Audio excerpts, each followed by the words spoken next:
minimize off the screen now. Give me 1 second.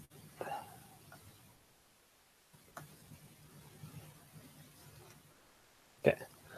So for the advanced Python, I'm just going to go through a couple libraries, just some like quick things that you can use it for.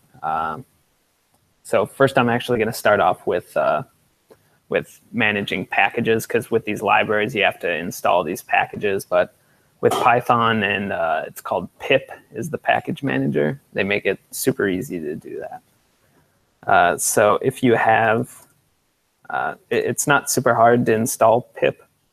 Just Google it. So then just to install a package, like the first one I'm going to show you is called matplotlib, and it's a way to like programmatically create graphs. So to install it, you can just go pip install matplotlib. And then it takes a little bit because it's got to download it and then install it. And so this will just take a few seconds. So then before I actually get into matplotlib, I'm going to also demonstrate, they're called virtual environments, which is a way to like separate like your applications with packages, because you can, let's say you're developing multiple applications and each of them use similar packages, but each of them may require a different version of each package. If you install those globally, they're going to conflict with each other. So in order to to stop any conflicts, you utilize virtual environments. So then they'll be separated from each other. So that finished, as you can see now. So if you go pip list, that'll give you a list of all the packages that are currently installed. Matplotlib is right here. So you can see at the end here, this is the version, the current version number that is installed for it. So then you can also just go pip uninstall matplotlib, and then that'll just remove it. Yes. Okay. So you can already see that I already installed the package right here. It's called virtual env, is what you use to create virtual environments. So you just do pip install virtual env like I just did, and then that'll give you this command, just virtual env. So then literally all we have to do to make a virtual environment is go virtual env and then give it a name for the folder. The typical things is either just env or env for virtual environment. So if we do that, now it's going to install pip and the setup tools within that folder that you just created. So this venv folder is now going to be your virtual environment. So if we ls, we can see that venv file right there, or folder. So if we just take a look into it, see, it's similar to like your global install for Python. There's a bin, include, and a lib. And so now if we actually, so right now we're still in our global Python environment. To activate the environment, you do source venv bin activate. And then once you do that, you can see most terminals, it'll tell you on the left-hand side if you're in a virtual environment, and it'll just tell you what it is. So now if I do pip list, all I'm going to get are those 3 packages. It doesn't even notice the packages that I had installed globally before. So now what we want to do is we want to install matplotlib into our virtual environment now.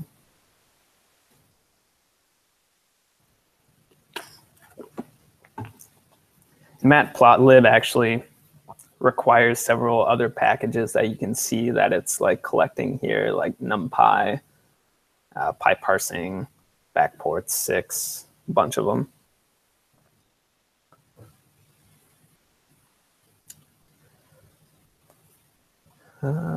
Okay, so now it's done. So if we do a pip list again,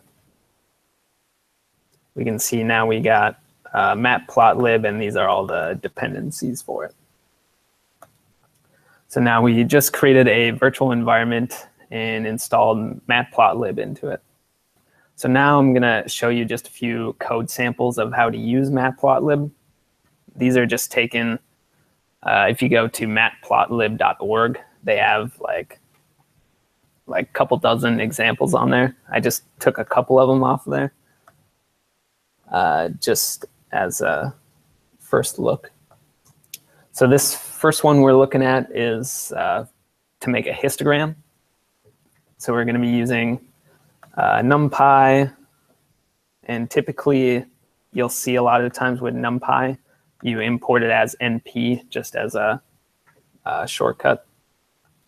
Then we're getting matplotlib.mlab and matplotlib.pyplot. You'll also see this in pretty much every single matplotlib script.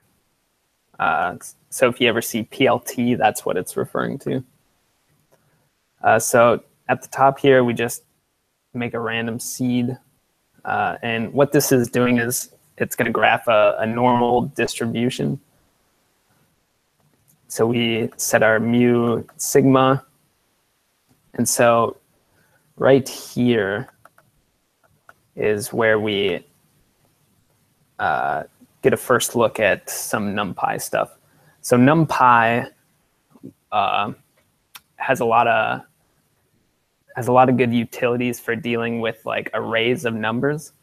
So what's going on here in this np.random.random number is it's actually generating an array of 437 random numbers, and then it's multiplying our sigma value to every single index within that array. So let me bring up my terminal here.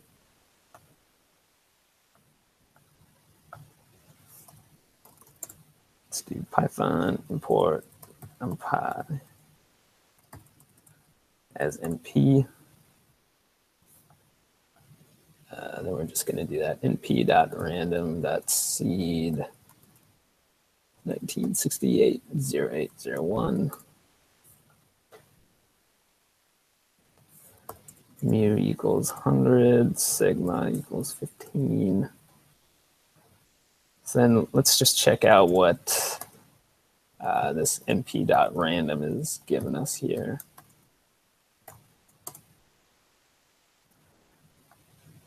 So you can see, oh, that went a little fast. But you can see this is a huge array of 437, and these are just random numbers that it generated. And so now if we do, if we set it equal to z, for example, there we go. And then if we just show sigma times z, sigma times z. So it gives us an array back.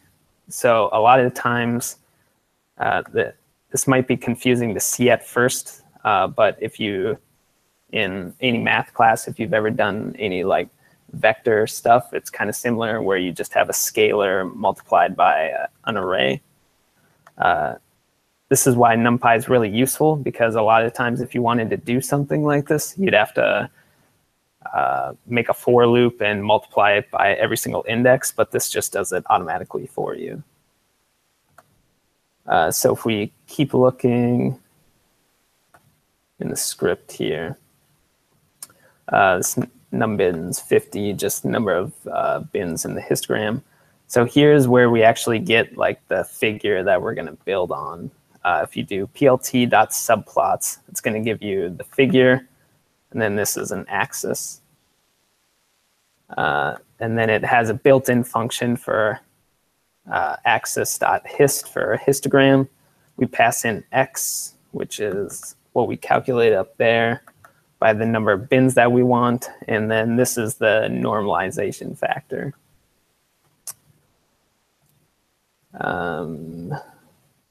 And then you can also add a best fit line. So our y is going to be norm of the number of bins, mu, and sigma. And so here's where we actually plot this best fit line. If you do axis.plot, give it the bins y, and then this dash dash is just the character that it's going to use when it actually plots it. Then we can set the labels, set the title, and then the last line actually shows it. So let's go ahead and run this now. Python histogram. It takes a few seconds since it has to build up a graphic for it.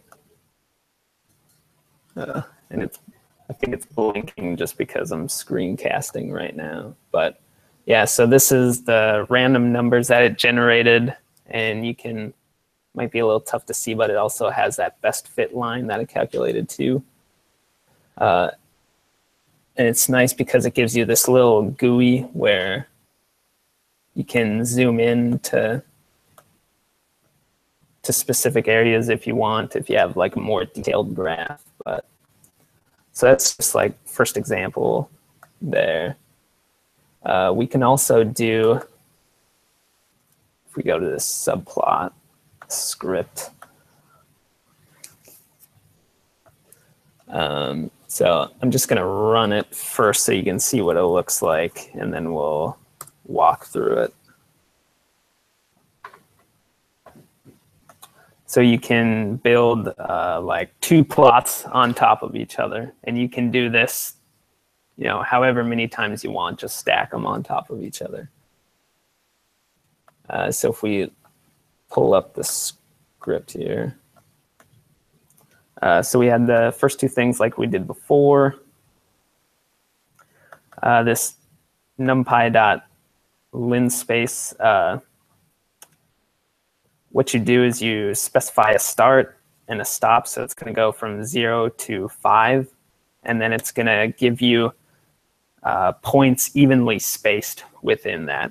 And if you can give a third value, and that's like the number of points you want evenly spaced. If you don't specify anything, I think the default is either 25 or 50. Get 2 of those for both of our subplots, and then we're going to generate just 2 y values for the subplots. And then here's another numpy function. So this x1, remember, is an array of values. So then we're going to multiply it by each index in there by pi. And then that's also going to be multiplied by 2. Well, actually, it's going to be the other way around, but same thing. And then it will apply the cosine function to every single index in that array. So then here, we set up our first plot. Then in plt.plot, we give it the x1 and y1 values. And then, like I said before, this is just going to, here, let me pull it up. So that third argument here, the O dash, just means that it's going to plot the points as circles and then gives a line in between. So like if you remember before with the histogram, the best fit line, we did dash dash and it was dashed. So there's a ton of different options that you can give for this. Like for the second subplot here, we give it a dot. And so it's just smaller circles connected by dash.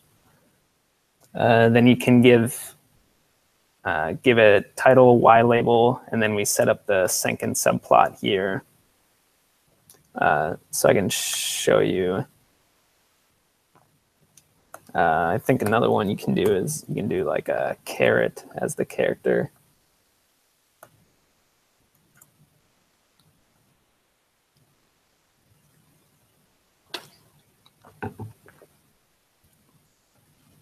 Yeah, so if you give it a caret, then it plots it with little triangles. You can also do, they have a bunch of built-in colors, or you can give it hex values to change the colors of lines.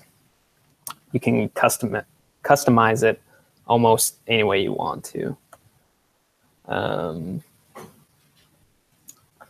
Let's see, yeah. And then the other thing with NumPy, we've just seen maybe like three or four examples of how to use it, but they have a whole bunch of different functions, like all the math functions you can think of that you can apply to an array.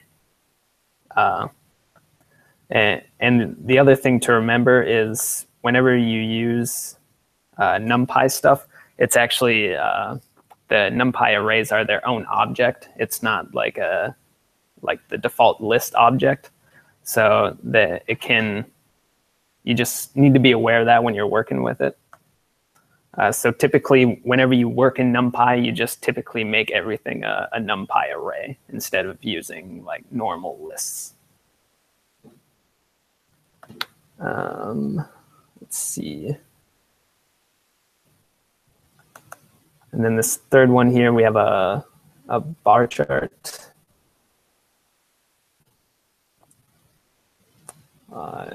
I'll plot this one first.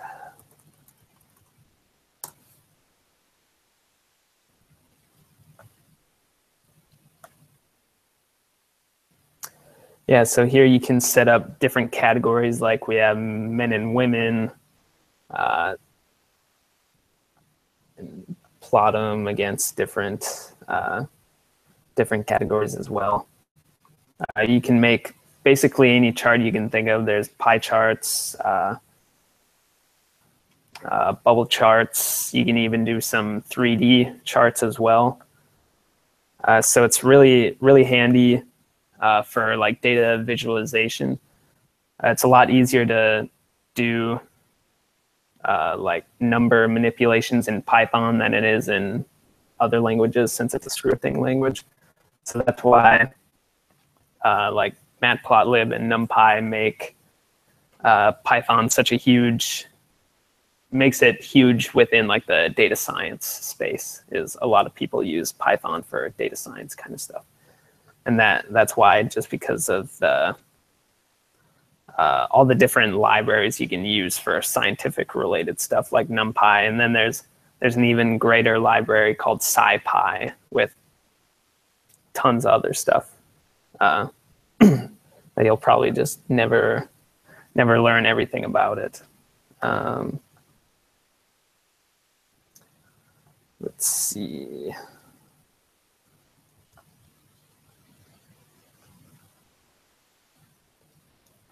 So one other thing I can show you that's kind of neat. So it's, if I deactivate this, so right now we're in our env environment. To get out of it and go back to the global space, all you have to do is hit deactivate, and then you're out of there. So if I do pip list, I'll get all the packages that I had before. So one thing that I'd like to show you is this virtual env wrapper, which is pretty neat. It just makes doing things with virtual environments a lot easier. So if we, it'll create a command similar to virtual env. So if we just type virtual env wrapper, it gives us this list of commands that we can add or call. So one nice thing is, like, if you have several projects that have a package and the package released a new version, instead of having to go into every single virtual environment and then do a pip upgrade, what this allows you to do is this all virtual env command is you can run a command that you specify within every single virtual environment. So you could do all virtual environment pip upgrade, and then it'll run through all your virtual environments and upgrade them. Let's see, so I'll show you. So what this does is typically with the normal virtual environments is you install them right near, like within the application that you're developing. With virtual env wrapper, it brings all of the virtual environments into one directory. So if we, so the short command we're looking for is make virtual env. So if we do make virtual env, and typically I just do like env underscore and then whatever the app name is, so env app. So then it's going to do a similar thing. It's going to download those. But instead of being set up where we are in the directory, it's going to set it up into this this folder, this .virtual envs in my home folder. So if I go there,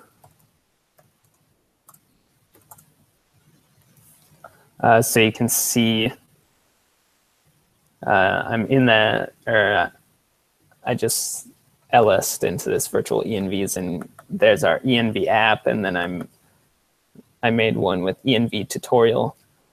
Another awesome feature of this, so there's these scripts here, like a post, that's what I'm looking for, post make virtual env. So if we open that up, so what you can do is if you have packages that you use in pretty much every application, or there's just other stuff that you want to do,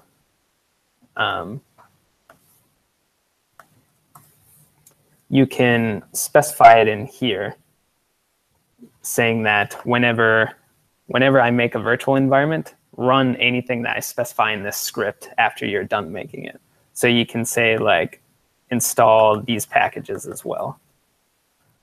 And if I pull up, so we can see here, or yeah, I'll make a new one. So let's get out of this one. Virtual and kind of like a container? Not the container that you're thinking of. It's just like, so what it does is whenever you run Python, there's a specific environment variable. So like looks in your path. Do you know about like the path variable? Yeah. Yeah. So what virtual environments do is when it creates like that folder, it modifies your path so that it'll look into that folder first for stuff. So I mean, like, if you're thinking of like Docker containers, it's not like that. It's just like modifying your environment variables so that stuff looks there first instead of the global namespace. Okay. Yeah, so if we do make virtual env test. So at first it's going to set up the standard stuff here. And then we'll see after this finishes, it should do pip install fabric and Python env.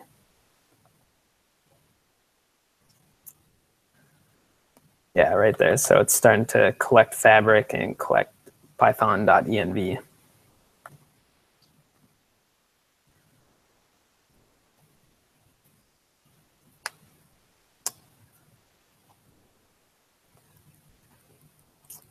And another handy little shortcut that the virtual env wrapper does for you is you can get out of that. So if I go back to my code samples,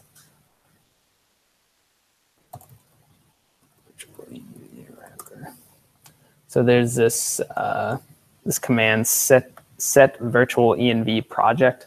So what that'll do is just what it says: associate a project directory with a virtual env. So if we're in our directory where we're doing stuff before, and and once you create a virtual environment and get out of it, to get back into it, all you do is work on, and then the environment name. So if we do work on env app, then it's going to put us in there. If we do set virtual env project, so now what that's going to do is whenever we do work on for env app, it's going to automatically bring us into this directory that we're in. So if I deactivate, and then let's go into, let's go into user bin, and then let's say, oh, I want to work on that app for class or whatever. If you do work on env app, then it's automatically going to bring you into that directory, which is kind of nifty if you, for some reason, can't remember exactly which directory you were working in, or if you just don't want to cd into it. Another nice thing about virtual environments is it allows, it's really handy with open source projects, because let's say you want to work on an open source project. That project's probably going to have like pip dependencies that you have to install. And so instead of you having to like go into the files and look at the imports to see what you need to download, what you can do, let's go back into our venv and activate that.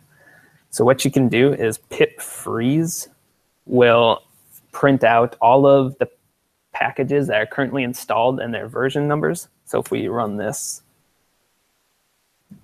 so it'll give us matplotlib is 2.1.0, stuff like that. So what you do, and what you'll see in a lot of like open source projects, is you put it into a requirements.txt file. So if we do that, it'll just output what we just saw into requirements. So then you can see those are all there. So now let's say, so now if we, let's deactivate this, and let's just remove this virtual environment. So now let's say we just pulled this project down from GitHub, and we want to start working on it. Well, first we have to install the dependencies, but to do that, you probably want to make a virtual environment. So if we do virtual environment, venv,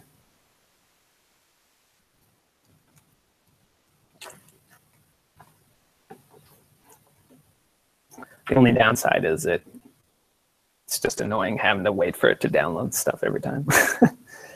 So what you can do, if you have a requirements file, you can do pip install -r and then specify the file name. And what that'll do is go through that file and install all the packages that are specified in that file. So it should start downloading matplotlib and then all the other dependencies.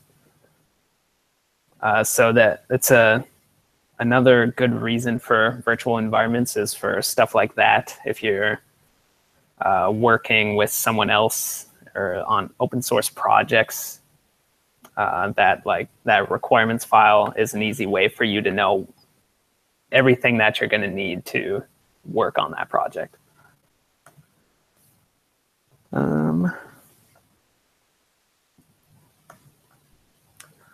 All right, well, that's pretty much the stuff I had for today. Does anyone have any questions or anything that you'd like to see?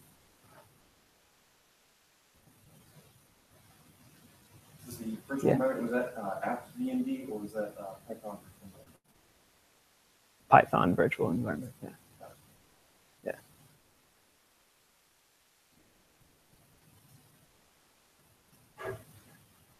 Any other questions? Okay, cool. All right, well, thank you guys for showing up.